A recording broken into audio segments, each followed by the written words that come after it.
जाने मन दरवाजा खोल भी की तोड़ दे। कमीने, लगता है तू फिर पी के आया है। नहीं मेरी जान, मैं पी के नहीं बल्कि एक बोतल लेके आया हूँ। लगता है तू ऐसे नहीं मानेगा।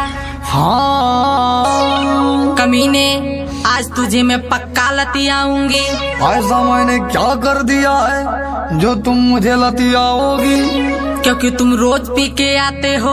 अरे मेरी जान है, आज मैंने थोड़ी पी ली है, इसीलिए तो आज धोती तेरी गीली है। हुई क्या बात मेरी डार्लिंग बताओ ना। चलो रहने दो, ज्यादा मस्का तुम लगाओ ना।